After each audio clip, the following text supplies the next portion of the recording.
तो दोस्तों हमने इसके पहले आपको पूरा परिचय दे दिया था और हम आपके लिए 5 सवाल लेके आए हैं। इस पांचों सवाल में आपको क्लियर हो जाएगा कि आप बहुपद पहचान पा रहे हैं या बहुपद नहीं पहचान पा रहे हैं। तो आपको इसके लिए आपको याद होना चाहिए कि हम इसके पिछले आपको क्या बताए हैं कि कैसे आप बहुपद और बहुपद है या बहुपद नहीं है कैसे पहचान सकते हैं। दोस्तों देखिए, पहला वाला दिया है। अब बहुपद कहते किसे हैं? जिसमें एक या एक से अधिक पद होते हैं उसे ही हम क्या कहते हैं? बहुपद कहते हैं। देखिए, एक पद ये रहा, एक पद ये रहा और एक पद ये रहा। इसमें कितने पद हो गए?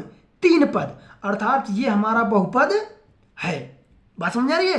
क्योंकि आपको याद यही रखना है कि बहुपद होने के लिए बस आपको 2 कंडीशन याद होनी चाहिए। पहला, कोई ABCD यानी चर पद, चर का कोई भी पद करड़ी के अंदर नहीं होना चाहिए और दूसरा बटे के अंदर नहीं आना चाहिए, बटे के रूप में नहीं आना चाहिए, तब हमारा वो बहुपद होगा। अब दूसरा देखिए, दूसरा दिया है y² प्लस करड़ी में 2, y² प्लस करड़ी में 2। अब देखिए 2 क्या है? हमारा चर है कि अचर है? अचर है, अर्थात हम केवल चर की बात करें। अगर यही हमारा यहाँ z हो जाता तब ये हमारा बहुपद नहीं होता, लेकिन यहाँ गिनती वाला पार्ट करड़ी में आया है, अर्थात ये हमारा बहुपद होगा। केवल चर पद किसमें नहीं होना चाहिए? ABCD वाला अक्षर करड़ी में नहीं होना चाहिए और वही ABCD वाला अक्षर बटे में नहीं होना चाहिए, तब जाकर के हमारा बहुपद नहीं होता है। यानी अगर इसमें आ जाएगा तो बहुपद नहीं होगा, अगर नहीं आएगा तो बहुपद होगा। अब दूसरी बात देखिए, यहाँ 3 करड़ी में टी आया, करड़ी में टी आया कि नहीं? ABCD वाला अक्षर किसमें आ गया? करड़ी में, तो अर्थात ये भी हमारा बहुपद नहीं होगा। अब दूसरा देखिए, y प्लस 2 बटे y, बटे में y आया कि नहीं आया? ABCD वाला बटे में आ गया, अर्थात ये भी बहुपद नहीं है। और दूसरा देखिए, x की पावर 10, y की पावर 3, t की पावर 50, मतलब ये देखिए सब एकदम एक लाइन से दिख रहे हैं और ना तो कोई करड़ी में है और ना ही कोई चरपद बटे में है, अर्थात ये हमारा बहुपद होगा। इस तरह से आप बता सकते हैं कि कौन सा बहुपद है और कौन सा बहुपद नहीं है। अब बात करते हैं अब दूसरे क्वेश्चन की। जैसे हम यहाँ लिख दिए 2x की power 3 minus 7x² plus 8x plus 9, ठीक है। और हम आपसे पूछें कि बच्चों आप हमें इस बहुपद की घात बताइए। बहुपद की घात खोजने के लिए आप देखिए चर पद में सबसे बड़ी घात कितनी है? 3 है, 2 है, फिर यहाँ 1 आ गया, फिर 0 है, तो सबसे बड़ी घात कितनी है? 3। तो अर्थात इस बहुपद की घात कितनी हो जाएगी? बहुपद की घात हो जाएगी 3। बात समझ में आ रही है?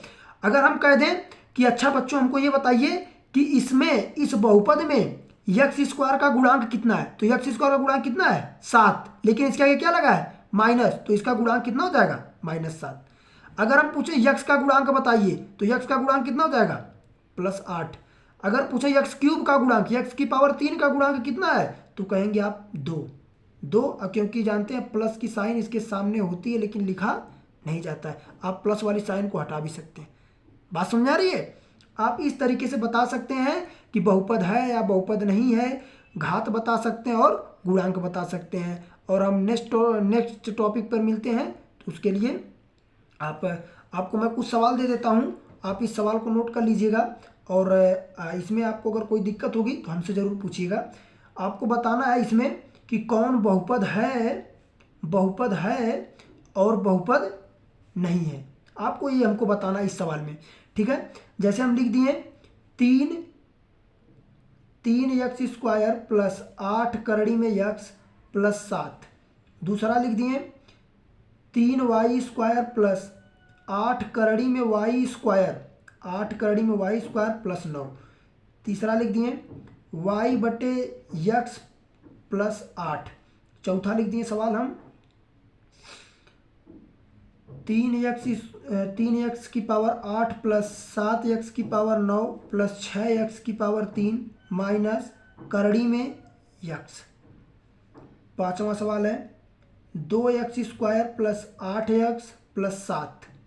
आपको इन सब में बताना है कि कौन बहुपद है और कौन बहुपद नहीं है। और आपको दूसरा सवाल दे रहे हैं -7x² प्लस 8x की पावर 3 प्लस 9x की पावर 5 प्लस 6x प्लस 7। आपको इसमें बताना है बहुपद की घात कितनी है। इसमें क्या बताना है कि बहुपद की घात कितनी है और यक्स स्क्वायर, यक्स की पावर 5 और यक्स इतने के आपको गुणांक बताना है। इसका गुणांक कितना है, आपको इतना सवाल करना है। अगर इस सवाल में आपको जो सवाल समझ में ना आए कि हमको ये नहीं आ रहा है, आप हमसे पूछ सकते हैं, ठीक है। तो दोस्तों हमारे पास एक सवाल है 3y² प्लस 8 करड़ी में y² प्लस 7। आपको बताना है कि ये बहुपद है या नहीं है। तो आप देखिएगा, ये आपको तो देखने में लग रहा होगा, कहेंगे सर जो है कि इसमें चर पद यानी ABCD वाला अक्षर करड़ी में आया अर्थात ये बहुपद नहीं होगा। लेकिन दोस्तों देखिए, इसको थोड़ा सा सॉल्व करना होगा, थोड़ा सा हल करना होगा। इसको कैसे, यहाँ हम लिख दिए 3y² प्लस ये 8, ये करड़ी में y² है तो y² को हम y गुणे y 2 बार लिख सकते हैं, क्योंकि ये स्क्वायर लगा तो इसको हम कितनी बार लिख सकते हैं, 2 बार, प्लस 7। अब आप जानते हैं कि अगर करड़ी में कोई संख्या 2 बार होती है तो हम उसको 1 बार लिखते हैं, अर्थात 3y² प्लस 8y प्लस 7। अब बताइए ये आपको बहुपद दिख रहा है कि नहीं दिख रहा है, अर्थात ये वाला बहुपद है। बात समझ आ रही है। एक और सवाल हम आपको बता देते हैं, जैसे हम यहाँ लिख दिए यक्स की power 3 plus x² plus 5x² plus 9 minus 7x। अब हम पूछें कि बच्चों हमको बताइए ये वाला बहुपद है या फिर नहीं है। तो आपको आप कहेंगे सर चर पद बटे में आया है इसलिए ये बहुपद नहीं होगा।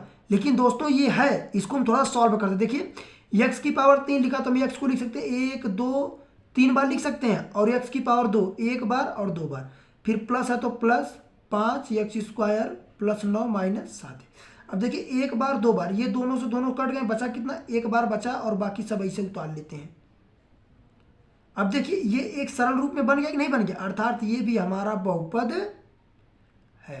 बस आपको थोड़ा सा ध्यान रखना होगा कि अगर सॉल्व करने लायक होगा तो आपको सॉल्व करना होगा, नहीं तो आपको ऐसे ही लगा देना है। अगर आपको सवाल कहीं भी किसी तरह का डाउट हो तो आप हमसे पूछ सकते हैं। बाकी आज के लिए इतना ही। आप इसी पर सवाल जो अपने प्रश्नावली का सवाल हल कीजिएगा। बाकी जैसा होगा हम नेक्स्ट वीडियो में बताते हैं आपको। तब तक के लिए विदा लेते हैं, धन्यवाद।